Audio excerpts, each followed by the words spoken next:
چونکہ یہ سورہ نساء ہے، عورتوں والی صورت ہے، سورۃ النساء عورتوں کی صورت اس کا اصل معنی ہے، تو اس میں عورتوں کا ذکر ہے، عورتوں کے معاملات کا ذکر ہے، تو ہم یہ تو نہیں کر سکتے نا کہ ان معاملات کو چھوڑ دیں اور کسی طرف چل پڑیں، تو یہ تو پھر بیان کرنے چاہیے نا۔ اسی طرح ایک معاملہ یہ ہے کہ لوگ شادی کر لیتے ہیں اور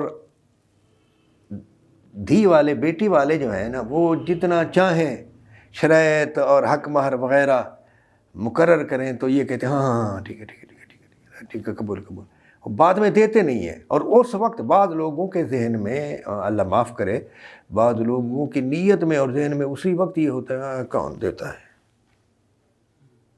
یہ غلط ہے۔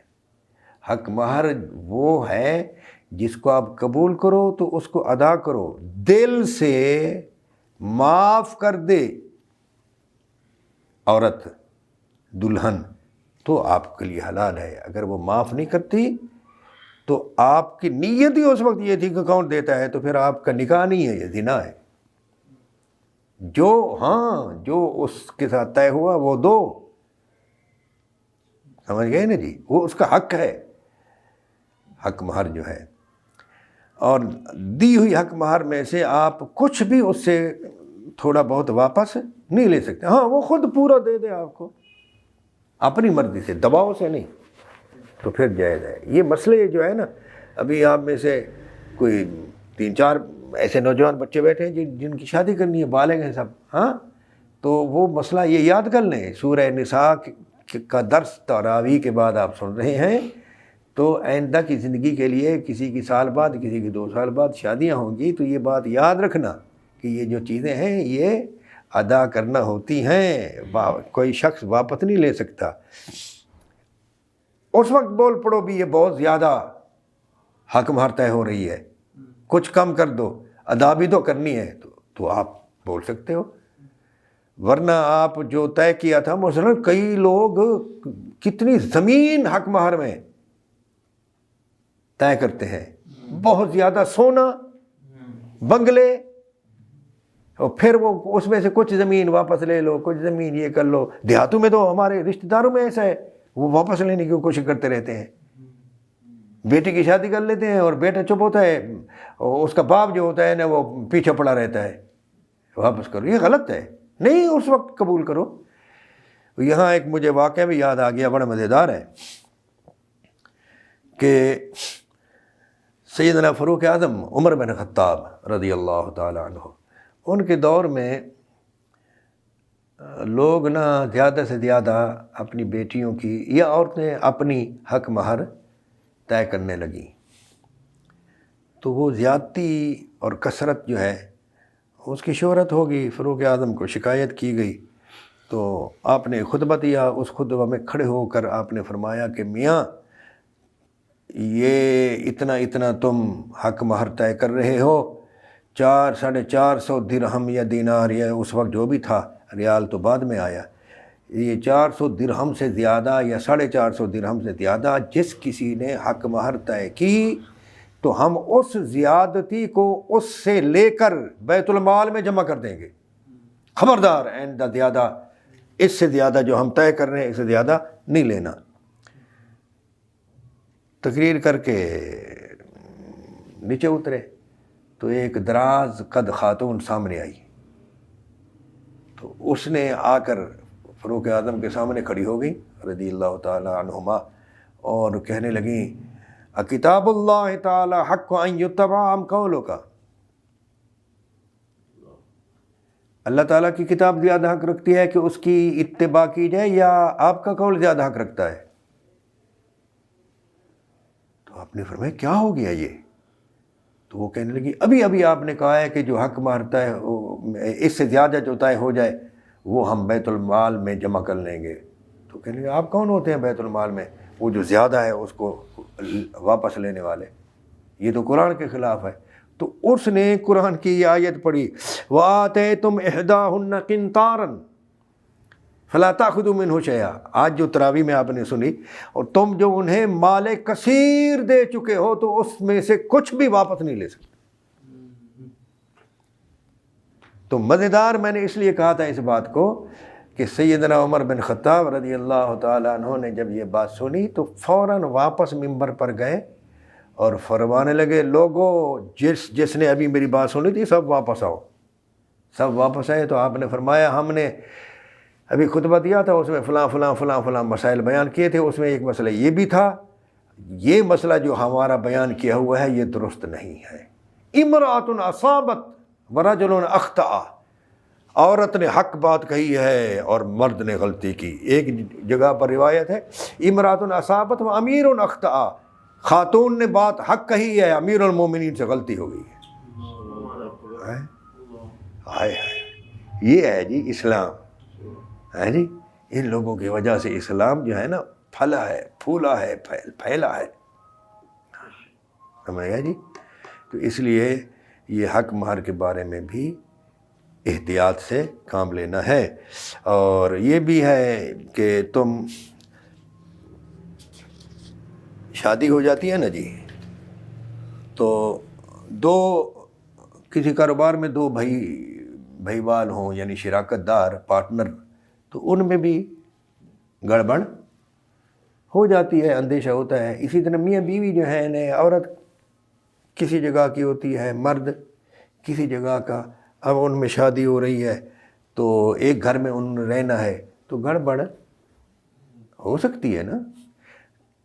تو ایسے میں وہ پھر چھوٹی سی بات ہوتی ہے, بڑھتے بڑھتے بڑھتے بڑھتے کدورتیں بڑھتی رہتی ہیں, نفرتیں پھلتی پھولتی رہتی ہیں, اور معاملہ یہاں تک آ پہنچتا ہے کہ گویا ابھی جدائی ہو جائے گی, ابھی جدائی ہو جائے گی, نافرمانی شروع ہو جاتی ہے.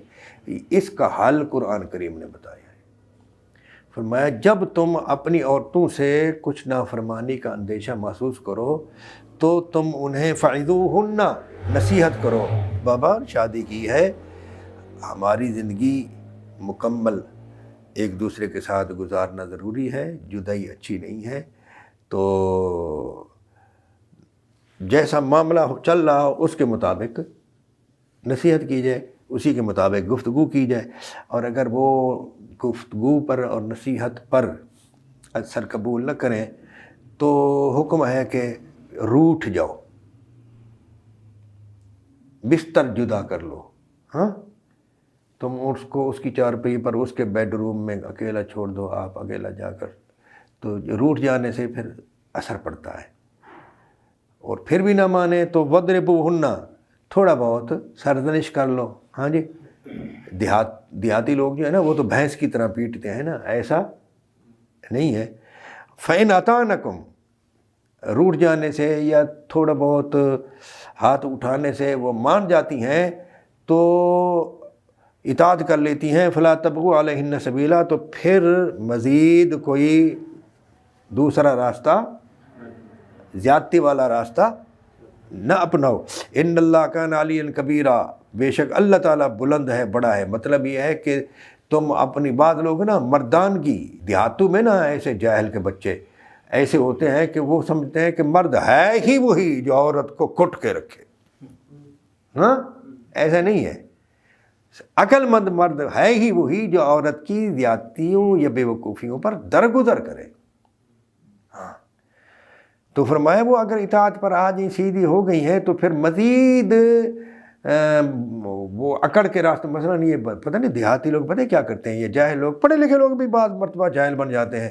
وہ یہ کرتے ہیں ہاں سدھی ہو گئی ہے نا, سیدھے بڑے بڑے نے سیدھا کر دیتا ہے. یہ بے وقوفی ہے, ایسا نہیں کہنا چاہیے.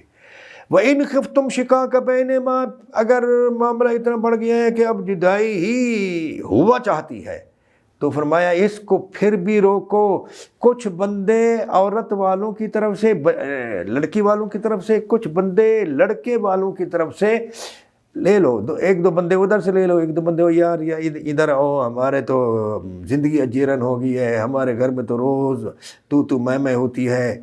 اور بچی والے کہیں جا کر کہ یار وہ میری بچی کے ساتھ زیادتی ہوتی ہے, بچے والے کہیں یار وہ ہماری بہو جو ہے نا وہ تو ناراض ہے, وہ ہر روز تنگ کرتی ہے, یار آؤ ذرا ان سے بات کرتے ہیں. لڑکی والے کہیں آؤ یار لڑکے والے سے بات کرتے ہیں. معاملات کبھی ساس سسر کی وجہ سے بھی معاملات خراب ہوتے ہیں، کبھی خود آپس میں میاں بیوی کی وجہ سے معاملات خراب ہوتے ہیں۔ تو جیسی نوعیت ہو نا خرابی کی، اس کے مطابق ادھر سے بھی بندے کرو ادھر سے بھی بندے کرو، ایک دوسرے کی وہ بات سنیں اور سننے کے بعد اس کی اصلاح کا کوئی پہلو نکالیں۔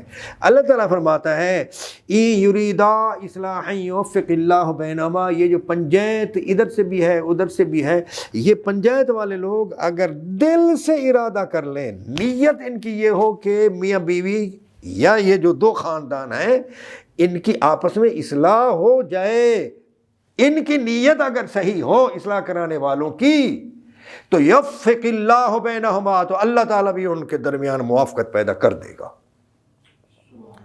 اگر یہ اصلاح کرانے والے فقط چاول کھانے والے ہوں، ہاں جی، میں ایک مقام پر گیا تھا اصلاح کرانے کے لیے، تو وہاں ایک شیطان شخص تھا، رشتہ داروں میں گیا تھا اس شریف میں، تو ایک شیطان شخص تھا، اس نے اور ہمارے ساتھ وہ اصلاح کرانے کے لیے گیا تھا، ہماری طرف سے گیا تھا، ہیں جی، ہم لڑکی والوں سے بات کرنے گئے تھے، تو ایک شریف آدمی تھا، اس کی وہاں شادی تھی، میں اس کا نام نہیں لیتا، تو معاملہ بالکل ایسے ہو گیا تھا جیسے کہ بس ٹھیک ہے، ان کی طرف سے ہمیں مثبت جواب ملنا تھا۔ بعد میں پتہ چلا کہ وہ شخص جو ہمارے ساتھ آیا تھا نا، اس نے کہا کہ میں ٹھیک ہے جی آپ پھر چلیں گھر میں، مجھے ذرا کام ہے، میں بازار جاتا ہوں۔ وہ پھر اس گھر میں واپس چلا گیا، وہاں جا کر گڑبڑ کر دی، ہاں جی۔ دوسرے دن ہم نے سنا کہ وہ تو کہتے ہیں ہمارا، یعنی کچھ لوگ ایسے بھی ہوتے ہیں پنچایت میں آ جاتے ہیں، جو مجھے اس وقت غصہ آیا ہوا ہے نا، تو اس لیے میں کہتا ہوں وہ شیطان نہیں ہوتے، شیطان کے بچے ہوتے ہیں۔ اس قسم کے خبیث کے بچوں سے بچنا چاہیے، اور اچھے لوگوں کو پنچایت میں، کسی بھی معاملے کی پنچایت ہو، اچھے لوگوں کو لے جانا چاہیے۔